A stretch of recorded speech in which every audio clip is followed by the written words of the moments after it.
संघयते गिरिं यत्कृपात्तमहं वन्दे परमानन्दमाधवम्। श्रीमन्मदनगोपालं बृन्दारण्यपुरन्दरम् श्रीगोविन्दं प्रपद्येऽहं दीनानुग्रहकारकम्।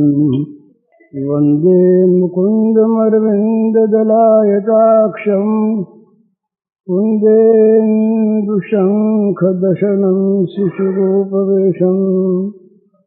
इन्द्रादिदेवगणवन्दितपादपीठम् वृन्दावनालयमहं वसुदेवसूनुम्। नवजलधवनं चम्प्रकोद्भासिकरणं विकसितनलिनास्यं विस्फुरन्मन्दहास्यम्। कनकरुचिविपुलं चारुबर्हावशूलं कमपि निखिलसारं नौम्य गोपीकुमारं। वंशीविभूषितकरान्नवनीरदाभात् पीताम्बरादुर्बिम्बफलाधरोष्ठात् पूर्णेन्दुसुन्दरमुखादरविन्दनेत्रात् कृष्णात् परं किमपि तत्त्वमहं न जाने। श्रीहरिः। महाभारत में कथा आती है जब ये कौरव पांडव लड़कों की शिक्षा हो गई धनुर्वेद की, द्रोणाचार्य ने इनको सिखा दिया, तब एक दिन परीक्षा हुई। परीक्षा में द्रोणाचार्य ने एक बड़े लंबे पेड़ के सबसे ऊंची टहनी पर एक पक्षी बैठा दिया और लड़कों से कहा कि इस पक्षी में निशाना लगाना है, पक्षी की बाईं आंख में निशाना लगाना है। तो सब तैयार हो गए। तो एक से पूछा कि बताओ तुम्हें क्या दिखता है? तो उसने कहा मन में कि दिखने के बाद क्या पूछते हैं, आंख हमारे यही सब कुछ दिखता है। उसने कहा महाराज सब कुछ दिखता है, आप दिखते हैं, ये पेड़ दिखता है, पक्षी दिखता है, जिधर देखते हैं सभी कुछ दिखता है। तो अच्छा तुम बैठ जाओ। कईयों को बुलाया, ऐसे कहने लगे। एक को बुलाया, बोले तुमको क्या दिखता है? उसने कहा हमको पेड़ दिखता है, डाली दिखती, पक्षी दिखता और कुछ नहीं दिखता। कहा तुम भी बैठो। फिर कहा तुमको क्या दिखता है दूसरे को? तो कहा महाराज हमको केवल वो डाली दिखती जिस पर पक्षी बैठा है। तो कहा तुम भी बैठ जाओ। फिर बुलाया कि तुमको क्या दिखता है? तो हमको वो पक्षी दिखता है और कुछ नहीं दिखता। कहा तुम भी बैठो। होते होते आखिर अर्जुन आए। अर्जुन से कहा तुमको क्या दिखता है? तो कहा मुझे पक्षी की बाईं आंख दिखती है। बोला और कुछ बोलो? और कुछ नहीं दिखता। तब कहा भाई तुम निशाना मारो। तो इसका नाम है लक्ष्य। जीवन में जो लक्ष्य होता है वहीं पर मनुष्य स्वाभाविक जाता है। अप्रमत्तेन वेद्यव्यम सर्वं तन्मयो भवेत्।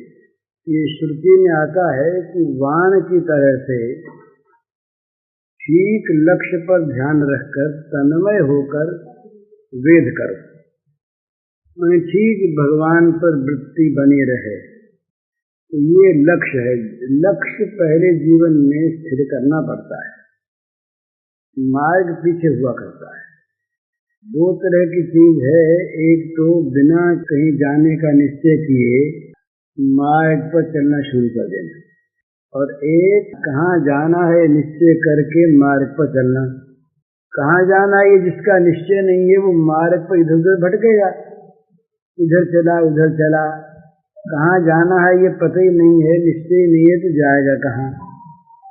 उसका केवल भटकना हो और मार्ग का शोध भी नहीं कर सकेगा, क्योंकि कहीं जाना निश्चय हो तब न वो रास्ता कौन सा है कैसा है ये पूछेगा कि जल्दी किससे पहुंचे, सुविधाजनक कौन सा रास्ता है, कितनी अड़चने हैं, कितनी कौन रास्ता अच्छा है, कितना खर्च है, ये तब आदमी पूछेगा जब उसका निश्चय होगा कहाँ जाना है।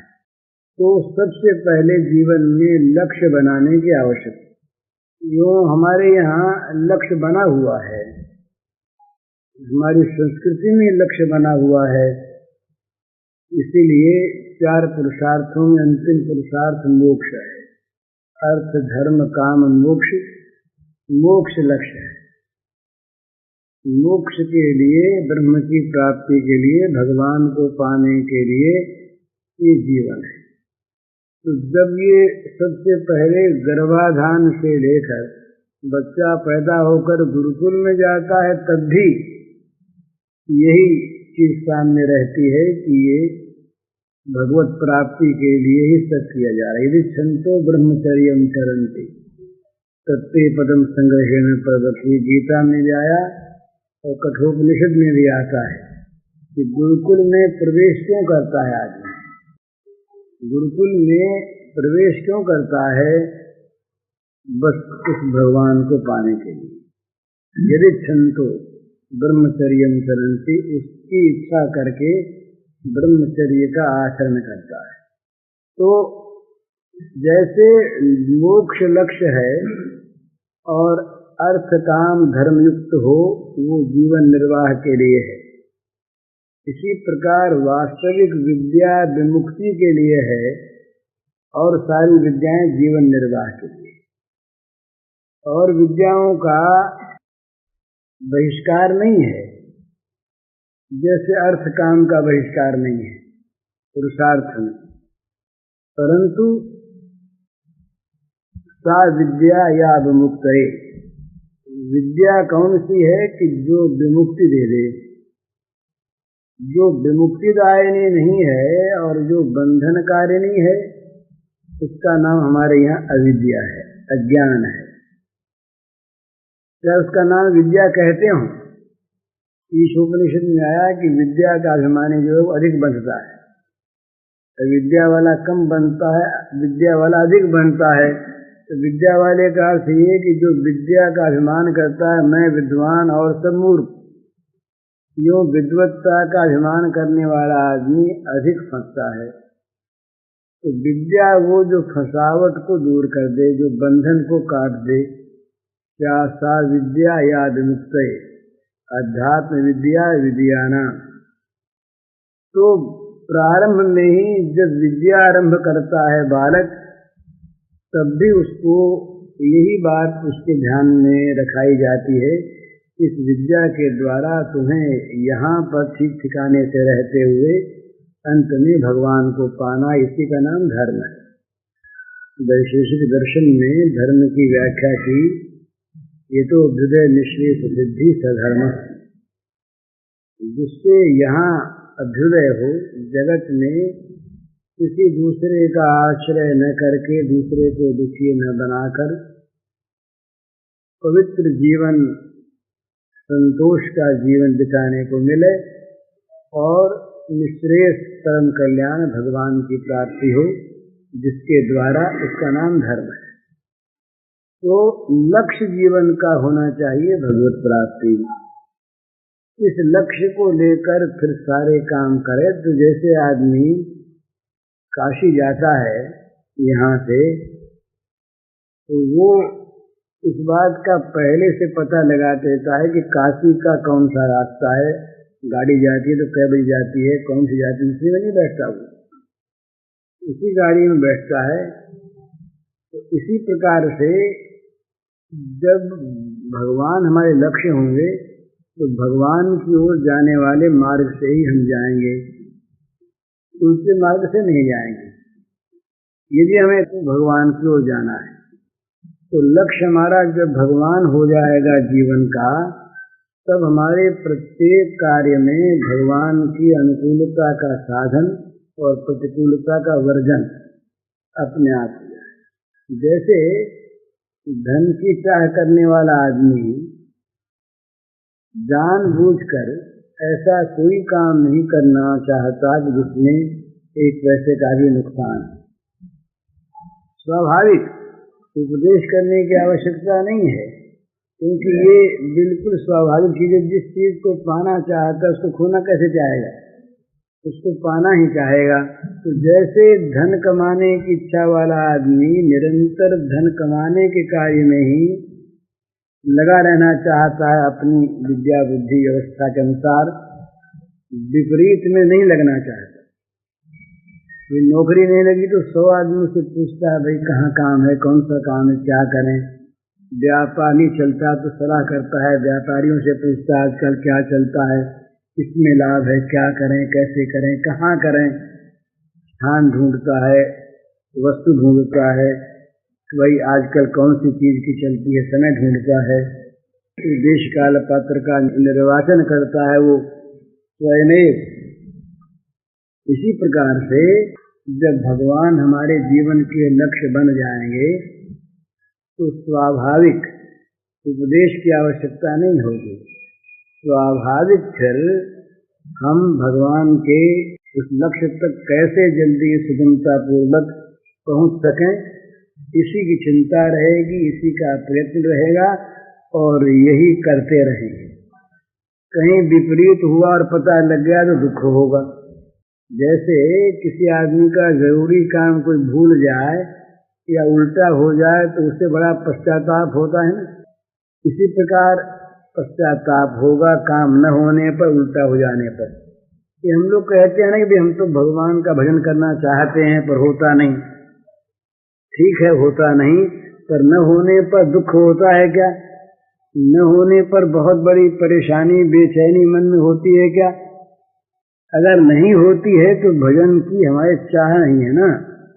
जिस चीज को आदमी चाहता है हृदय से, दिखावटी नहीं, जिस चीज को मन से चाहता है, वो चाहे धन हो, मान हो, स्वास्थ्य हो और कोई सांसारिक पदार्थ हो, जिसको वो चाहता है उसके न मिलने पर दुख होता है और उसके विपरीत हो जाने पर तो बहुत दुख होता है कि देखो भाई जानबूझ के हमने अपने पांव पर कुल्हाड़ी मार ली, बड़ा बुरा काम कर लिया, होता हुआ काम रुक गया हमारा, हमने बड़ी भूल की, बुद्धि मारी गई, अपने को कोसता है न मालूम कितना, बड़ी बेचैनी होती है। तो जिस चीज की चाह होती है उसके न मिलने पर ऐसा होता है। तो भजन की हमारे मन में जब चाह होती है, जब हम भगवान को चाहते हैं, भजन में लगते हैं, तो भजन न होने पर, भगवान की राह पर न चल पाने पर, कहीं अड़चन आ जाने पर, विरोधी मार्ग में चले जाने पर, कोई ऐसा कुसंग मिल जाने पर स्वाभाविक उसको बेचैनी होती है। वो चाहता है कैसे निकलें।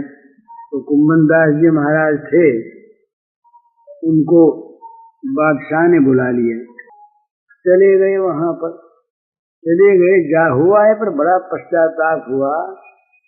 संत को कहा सीकरी काम, आवत जात कन्हैया टूटी। वो कहे भाई क्या काम था मेरा वहां पर, आते जाते टूटी और टूटी, लाभ क्या हुआ?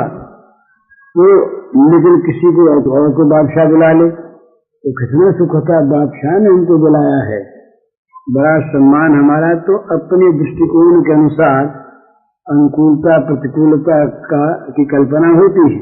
तो जो भगवान के मार्ग के राही हैं, उस रास्ते पर चलने वाले हैं, उनकी कल्पना दूसरी और जगत के मार्ग पर चलने वालों की कल्पना दूसरी। वे निरंतर खोजते हैं उन सारे पदार्थों को, विषयों को, स्थितियों को, अवस्थाओं को जो उनकी दृष्टि में संसार में सुख देने वाली है। तो धन खोजेंगे, मान खोजेंगे, इज्जत खोजेंगे, प्रतिष्ठा खोजेंगे, शरीर का सुख खोजेंगे, इंद्रियों के अच्छे अच्छे भोग खोजेंगे, उन्हीं में उनका मन रहेगा। लेकिन जो भगवान की चाह करने वाले हैं उनसे बिल्कुल विपरीत, असंग शस्त्रिंद्रिहि चित्वा ततः पदम तत्परिमार्गितव्यम यस्मिन् गता न निवर्तन्ति भूय। वो वैराग्य रूपी शस्त्र से इन सारे विषय के अंकुरों को तो काटते रहेंगे, मिलने की बात तो अलग रही, चाहने की बात अलग रही। असंग शस्त्रेण दृढ़ेन चित्वा, मन में भी यदि इनके अंकुर उत्पन्न होते दिखेंगे तो वैराग्य रूपी शस्त्र से उनको काटते रहेंगे। दृढ़ेन, दृढ़ अस्त्र से, बड़ी धार वाले अस्त्र से इनको काटते रहेंगे। ततः पदम तत्परिमार्गितव्यम, उस रास्ते को खोजेंगे, उस पद को खोजेंगे जहां जाकर फिर लौटना नहीं पड़ता। तो वे उनका स्वरूप क्या है? निर्माण मोहा जित संग दोषा अध्यात्म नित्या विनिवृत्त कामः द्वंद्वैर विमुक्ता सुख दुख संजैर गच्छन्त्य मूढ़ा पदमव्ययम तत्। उस अव्यय पद को वो खोजेंगे। तो अव्यय पद को खोजते हुए उनको कैसा बनना पड़ेगा? जब वहां पहुंचना है, किस मार्ग पर चलना पड़ेगा, उनके स्वरूप की क्या स्थिति होगी उस समय राह चलने में, वो हमने देखा। और डॉक्टर रघुवीर ने चित्र दिखाए। हम वो साइबेरिया में गए, वो उनकी लड़की वड़की, तो वहां पर बर्फ ही बर्फ, तो वो बड़े मोटे मोटे चमड़े के सब जूते और चमड़े के कपड़े और चमड़े का टोप, जिसमें वो बर्फ उन पर असर न कर सके। तो जिस मार्ग पर चलना है उसी प्रकार का उसको अनुकूल बनना पड़ेगा, नहीं तो चल नहीं सकता, वो निभ नहीं सकता। तो अव्यय पद की प्राप्ति में गच्छन्त पदमव्ययम, अव्यय पद की प्राप्ति में जो पहुंचना चाहते हैं उनको कैसा बनना पड़ेगा? कैसे होंगे वो? निर्माण मोहा जित संग दोषा अध्यात्म नित्या विनिवृत्त कामा द्वंद्व विमुक्ता सुख दुख संजय। ये बात निर्माण मोहा, उनको मान और मोह से रहित होना पड़ेगा। जगत में सम्मान की इच्छा ये बड़ी मीठी जहर की चीज है। मान बड़ा मीठा जहर है, और ये मान की इच्छा सब कुछ त्याग करने के बाद भी रहती है।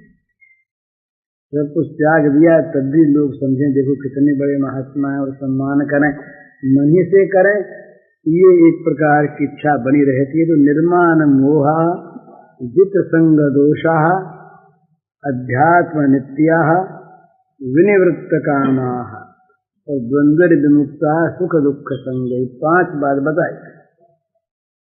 मान के मोह से रहित।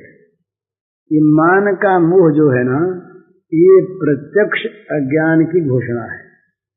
कैसे है? मान मिलेगा नाम को और शरीर को, और नाम को और शरीर को जो मैं मानता है वो अज्ञानी है। क्योंकि नाम और शरीर, नाम और रूप दोनों आत्मा है नहीं। बोले बेटे ऐसा काम करो कि हमारा नाम इतिहास में अमर रहेगा, हमारी स्टेचू बनेगी, चित्र बनेगा, उसको लोग पूजेंगे, हमारा नाम प्रसिद्ध होगा। ये सब क्या है? नाम और रूप में जो ममता है और अहंता है, उसी को लेकर ये सब वृत्तियां उठती हैं। ये तो उठा नहीं, तो ये मोह है। तो कहते हैं इस मान के मोह से रहित हो जाए। जगत में जो मान चाहेगा उसको भगवान नहीं मिलेंगे। मान में और भगवान में अंतर है। अब अभिमान द्वेषित्वात् एक सूत्र नारद जी का है कि भगवान यद्यपि रागद्वेष शून्य है, पर हमारे कल्याण के लिए ही हमें जब अभिमान पैदा हो जाता है तब इसको द्वेष करते हैं। द्वेष का उद्देश्य है विनाश। जहाँ जिसमें हमारा द्वेष है उसका हम नाश चाहते हैं, चाहे हम कहें नहीं वाणी से। द्वेष का अर्थ ही होता है विनाश की इच्छा। तो भगवान में विनाश की इच्छा पैदा होती है। किसके विनाश की? अभिमान के विनाश की। तो भगवान अभिमान के विनाश की इच्छा करके कल्याण करते हैं। ये द्वापर युग की बात है।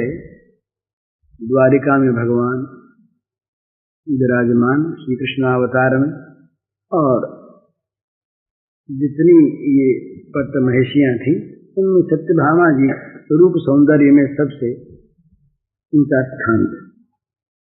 तो उनके मन में जरा अभिमान था।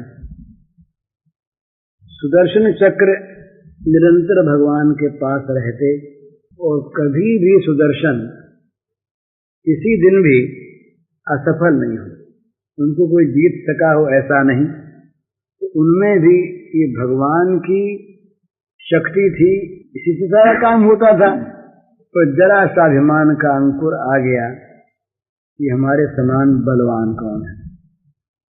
गरुड़ महाराज जो रहे ये थे इच्छागामी। स्पीड होती है ना, किसकी क्या स्पीड है। तो गरुड़ की स्पीड थी जितना मन करें उतनी। मन करें कि 1,00,000 माइल अभी उड़ चले 1 मिनट में, तो 1,00,000 माइल उड़ चले। गरुड़ की इच्छागामी ये स्पीड थी। तो भगवान ने सोचा कि सत्यभामा जी और ये चक्र जी और गरुड़ जी, इनके अभिमान का कुछ निरसन हो जाए तो ये बेचारे कुछ जो अलग होने लगे हैं न हो, अभिमान भगवान से अलग कर देता है। मैं विद्वान, मैं भक्त, मैं ज्ञानी, ये भक्त और ज्ञानी का अभिमान भगवान से अलग कर देता है। इसलिए वो अपने को तुच्छा से तुच्छ ज्ञानी अपने कुछ मानता ही नहीं और भक्त अपने को तुच्छा तुच्छ मानता है, जिसमें अभिमान नहीं आ पा। ज्ञानाभिमान गिराता है। ये ज्ञान मान विमक्त तब भव हरनि भक्त न आदरी ते पाया सुर दुर्लभ पदार्थ परत हम देखत है। वेदों ने कहा कि हमने गिरते देखा है ज्ञानाभिमानियों को, जो बड़ा अभिमान करते हैं। तो भगवान ने कृपा की। भगवान ने कहा भाई हनुमान से मिले बहुत दिन हो गए, हनुमान रहते हैं गंधमादन पर, तो कोई जा करके हनुमान जी को ले आवे। पर हनुमान जी तो आएंगे नहीं बिना राम के, उनको तो कृष्ण से मतलब नहीं, तो हम तो राम बनते हैं। तो सत्यभामा जी से कहा कि तुम बन जाओ यहाँ पर सीता। और चक्र से कहा कि भाई जब हनुमान को बुलाना है, हम राम रूप में बैठते हैं, तो दूसरा कोई आ जाए तो बड़ा बुरी बात लगेगी, तुम बैठ जाओ बाहर, हमारी बिना आज्ञा के किसी को आने वाले। चक्र से कहा। और गरुड़ से कहा कि जल्दी ये काम करना है, तुम जा करके तुरंत उनको अपनी पीठ पर बैठा के ले आओ। व्यवस्था हो गई। चक्र जी पहरे पर बैठ गए, भगवान श्री कृष्ण राम के रूप में हो गए और सत्यभामा जी ने सीता का रूप धारण किया। गरुड़ जी गए। गरुड़ जी ने जाकर गंधमादन पर हनुमान जी से भेंट की और कहा महाराज भगवान राम द्वारिका में इस समय उपस्थित हैं, आपको याद किया। राम जी ने याद किया। बोले आप बोले अभी चलते हैं, अभी चलते हैं, आप चलिए, आया मैं। तो गरुड़ ने कहा देर हो जाएगी, हमारे पीठ पर आप चढ़ जाइए और चले चलिए। तो हनुमान जी ने कहा कि अभी तो राम जी का जप कर रहा हूं मैं, ये मेरा नित्य कर्म पूरा हो जाएगा। राम जी की सेवा है, ये नित्य कर्म है, इससे राम जी प्रसन्न होते हैं और प्रसन्न होंगे। तो ये नित्य कर्म पूरा करते में आया, अभी आया। अब वो बहुत जिद करने लगे। गरुड़ जी बोले नहीं महाराज आपको देर हो जाएगी, हम जल्दी ले चलेंगे। बोले नहीं नहीं अभी चला। अब जिद बहुत किया। हनुमान जी ने सोचा ये तो हमारे नित्य कर्म में बाधा दे रहा है, उल्टी देर हो रही है। तो गरुड़ को उठा के फेंका, तो गरुड़ जी समुद्र में जा गिरे दूर। अब हनुमान जी अपना चले। हनुमान जी का तो जाना बड़ा वेग का, गरुड़ जी तो पहुंचे नहीं, हनुमान जी पहले पहुंच गए। तो चक्र देवता बैठे थे, तो चक्र ने कहा रोका। तो कहा भाई तुम क्यों रोकते हो, भगवान राम के दरबार में कभी हनुमान की रोक हुई आज तक? हुई नहीं कभी। राम यदि है अंदर तो हनुमान के लिए कोई निषेधाज्ञा हो, हनुमान को पूछना पड़े कि तुम पूछ करके अंदर जा सकते हो, ये कभी हुआ नहीं, हो सकता नहीं। चलो हम जाएंगे अंदर, पूछने दरकार नहीं। उनका पूछे बिना जा नहीं सकोगे, हमें आज्ञा। बोले क्या आज्ञा? उठा के चक्र को और बगल में दबा लिया, बगल में खोस लिए, चले अंदर। भगवान राम को देखा, देख करके प्रणाम किया हनुमान जी, पर सीता को प्रणाम नहीं किया। हनुमान जी देख रहे, सीता उनकी तरफ, सीता की तरफ देखें, दिखे नहीं ठीक। तो हनुमान जी ने कहा भाई तो सीता तो है। तो भगवान राम से बोले कि भगवान जगजननी सीता कहाँ है? बोले वो है ना। बोले तो कोई चुड़ैल सी मालूम होती है, सीता में इसमें सीता किसी से क्या करना। तो हतप्रभ हो गई सत्यभामा। सत्यभामा का तो मान उतर गया। अब राम जी ने पूछा रे हनुमान वो बाहर एक पहरेदार बैठा था वो कहाँ है? बोले महाराज वो बड़ा उद्दंड, उसने आपके चरणों में आते मुझको रोका तो मैं कहाँ मानता, उसको पकड़ के बगल में दबा लिया। अब वो चक्र जी सुन रहे अंदर ही अंदर, उनका मान उठा गया। बोले गरुड़ कहाँ तुमको बुलाने गया था? बोले महाराज मैं आपका स्मरण कर रहा था, उसके स्मरण में बाधा दी तो उठा के फेंक दिया मैं, उसको आता होगा कहीं, इतने में गरुड़ जी पहुंचे। गरुड़ जी पहुंचे तो भगवान ने कहा, श्री कृष्ण अरे बोले कहाँ गरुड़ रह गए? गरुड़ ने देखा कि मैं तो इतनी जल्दी आया और ये पहले ही आ गया है, इतनी बात हो गई। बोले महाराज मेरी गलती हो गई। तो भगवान जो हैं उनके लिए नारद जी ने सूत्र में कहा, अभिमान द्वेषित्वात्, जहाँ अभिमान पैदा हो जाता उससे द्वेष करते। भगवान मान से भगवान का मेल नहीं खाता।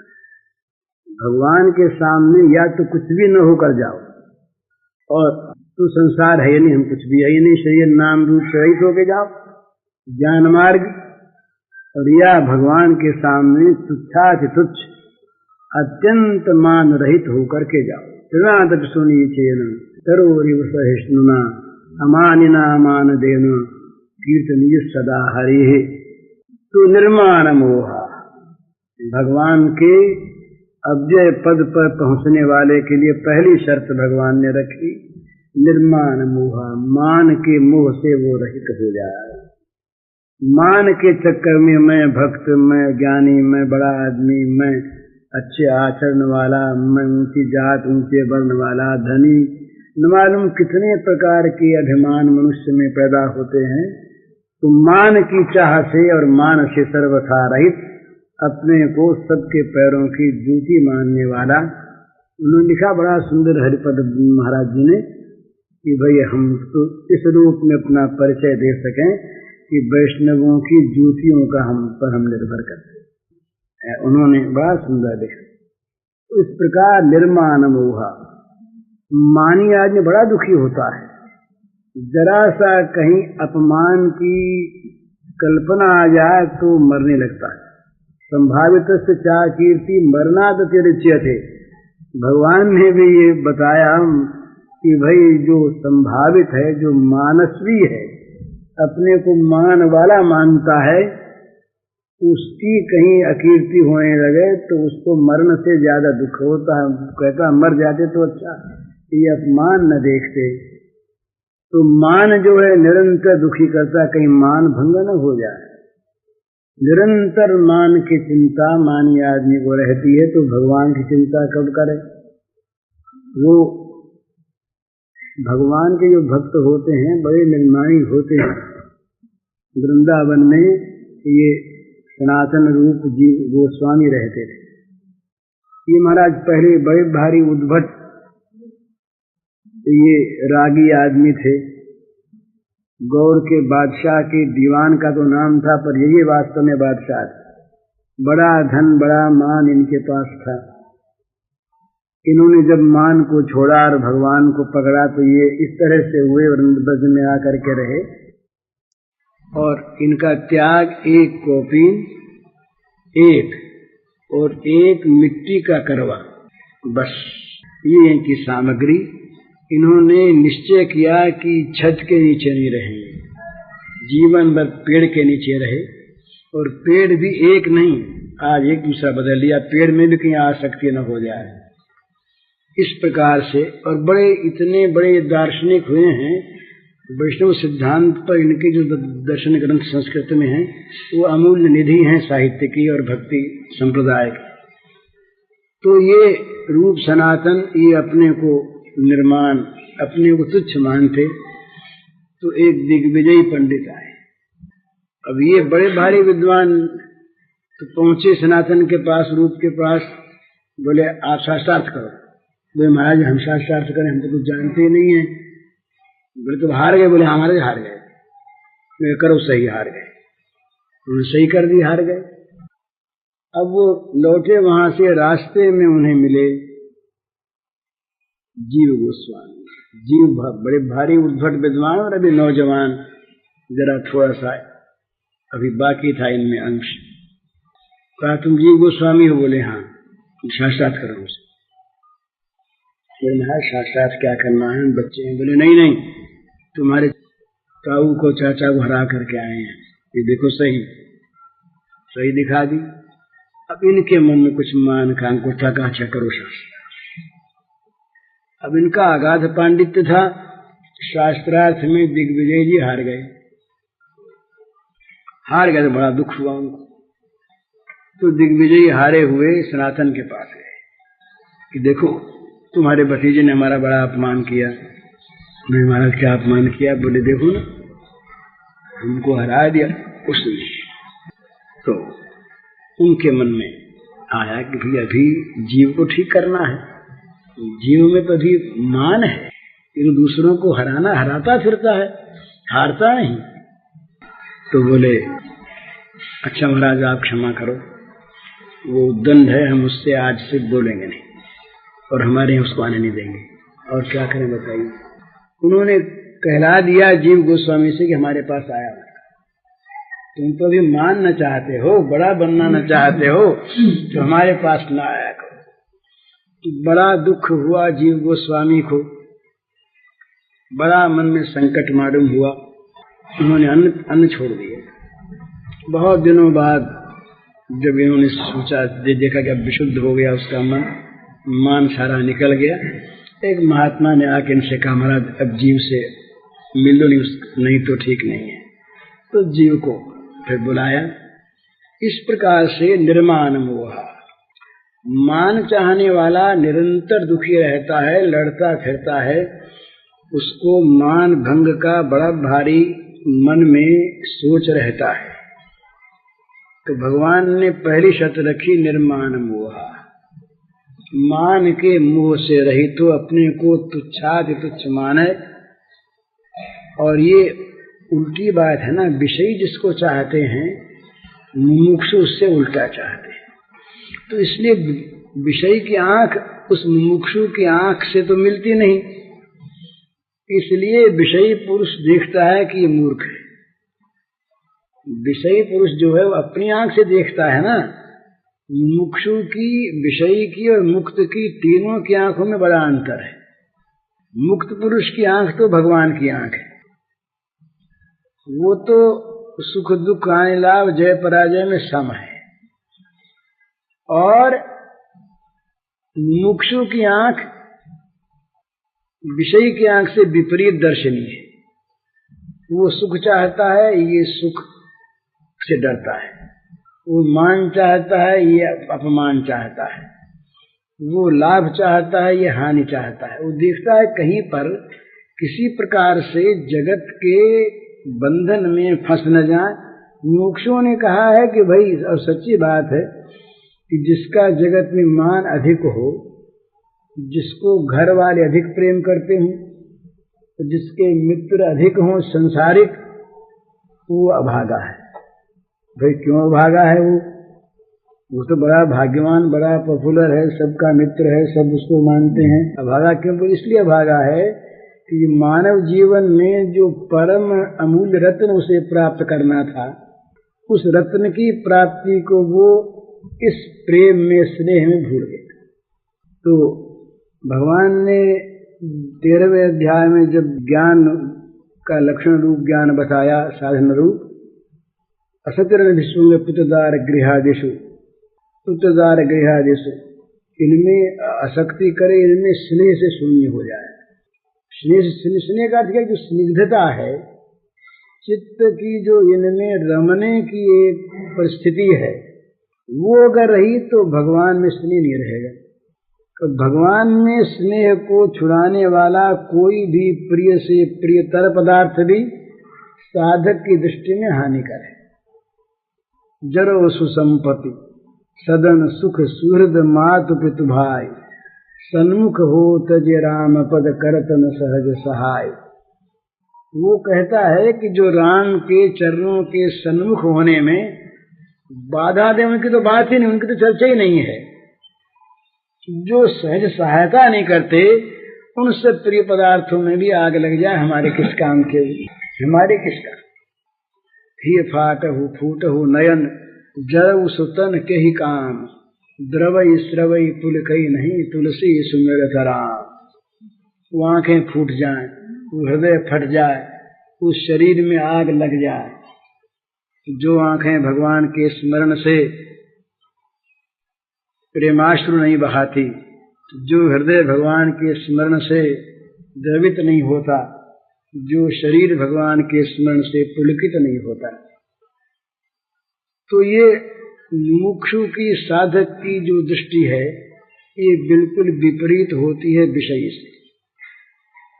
विषयी आदमी देखता है कि मैंने इसको दुख दे करके सुख पा लिया, पर मुमुक्षु की दृष्टि में दुख कोई वस्तु ही नहीं है। ईसा जब क्रूस विद्ध किए गए तो ईसा की दृष्टि दूसरी। ईसा ने ये नहीं सोचा कि मुझ पर अत्याचार कर रहे हैं।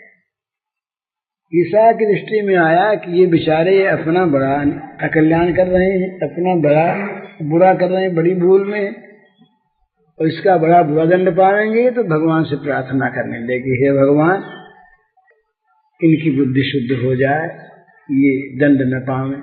हरिदास पर वेद पढ़ने लगे तो जल्लादों के लिए हरिदास भगवान से प्रार्थना करने लगे।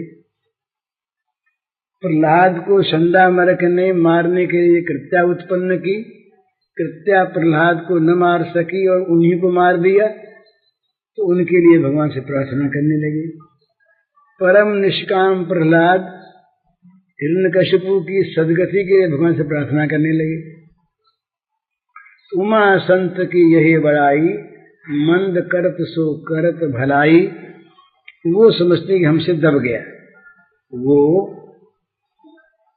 समझते हैं बुद्ध भगवान को गाली देने आए, गाली वाली दी, बोले नहीं, बोले दब गया, डर गया हमसे। अब बुद्ध भगवान का डरना क्या है? बुद्ध भगवान का जो शील है, क्षमाशील। बौद्ध धर्म में बड़ी सुंदर बातें हैं। एक जगह आया है, वो बौद्ध चर्यावतार एक ग्रंथ संस्कृत का है, उसमें कि भाई बदला लेने की जो भावना है, उसमें जो एक सुख की कल्पना है, ये कल्पना वास्तव में हानिकारक है। प्रथम तो हमारे कहने से किसी को दुख होगा नहीं, और हो गया तो हमें क्या लाभ हुआ? हमको उसमें मिला क्या? हमको तो मिला ही नहीं। हम यदि ये चाहते कि उसको भगवान सुखी करें, तब तो वो सुखी होता, ये लाभ होता। तो ये भावना जो है, ये दूसरे को दुखी करके सुखी होना, दूसरे के दुख को अपना सुख बनाना, इस प्रकार की कल्पना ही दुखदायिनी होती है। इसका फल सुखद नहीं होता। तो निर्माण मोह, मान चाहने वाला आदमी मान के मोह में रहता है, भगवान को नहीं चाहता। जित संग दोषा, दूसरी चीज है संग के दोष से मुक्त, संग के दोष को पराजित कर देना, संग के दोष को जीत लेना। संग दोष क्या है? विषयों में आसक्ति। संग माने राग, आसक्ति, फसावट। संग जिससे कामना उत्पन्न होती है, उसका नाम संग है। संगात संजायते कामः। ये संग बड़ा भारी दोष है।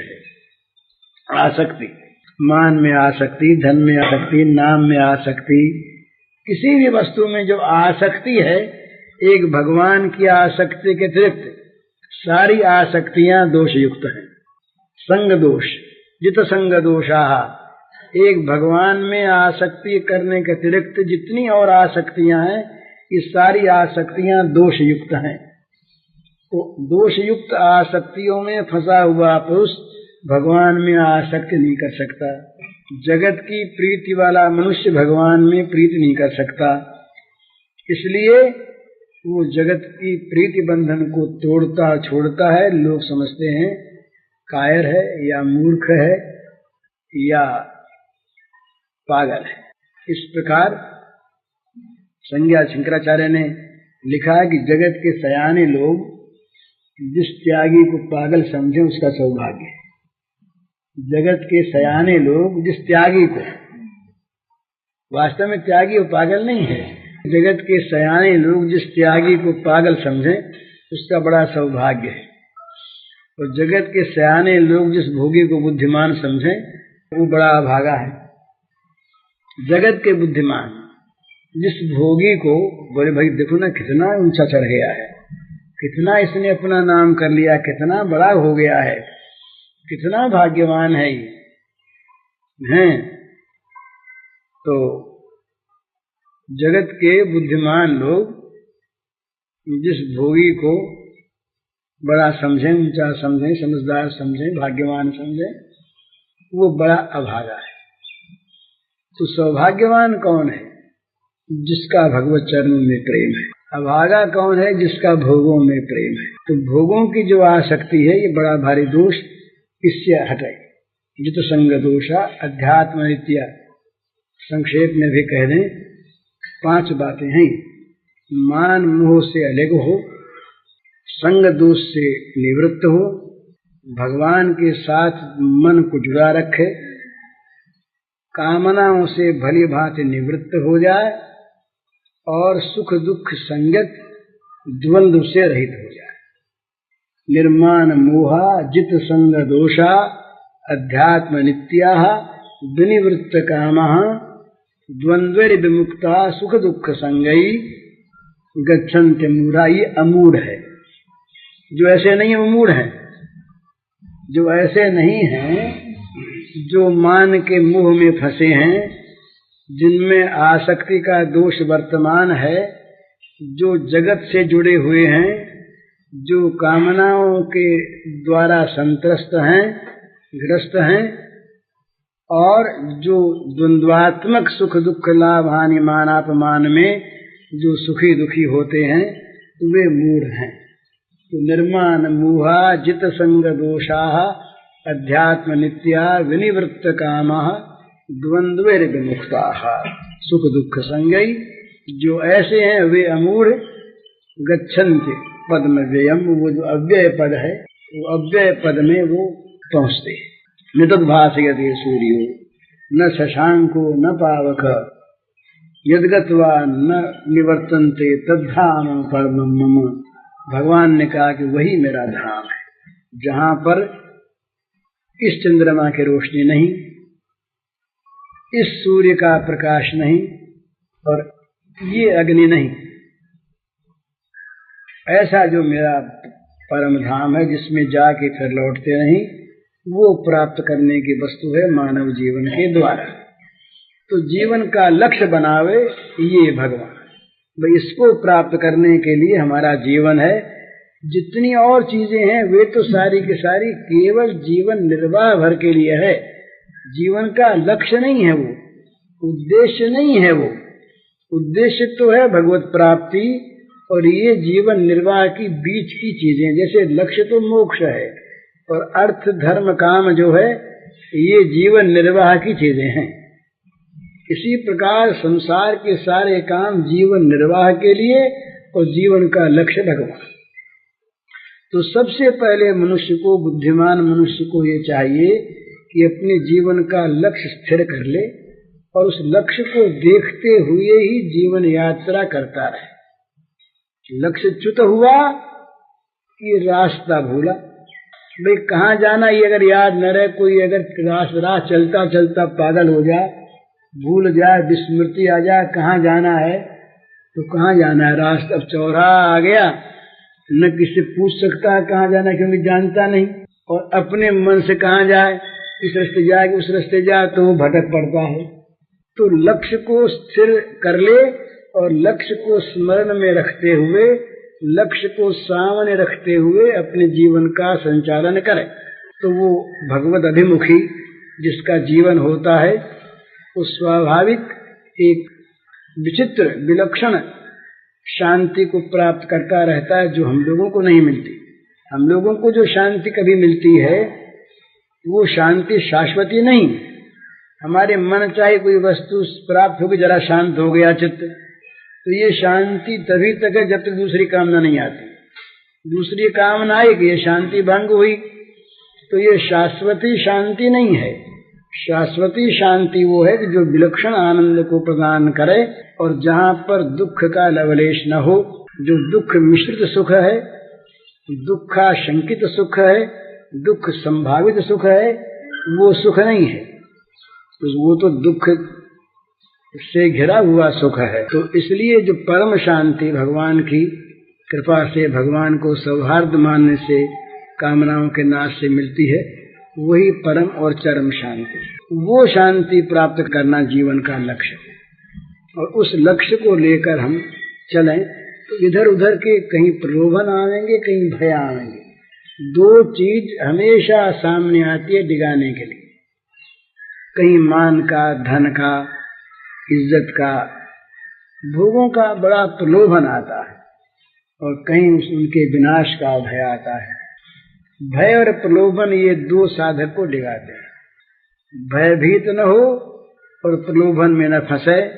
भगवान की कृपा से अगर ये दो बातें निभ जाएं तो जीवन सीधा भगवान की ओर जाता है, साधक का जीवन।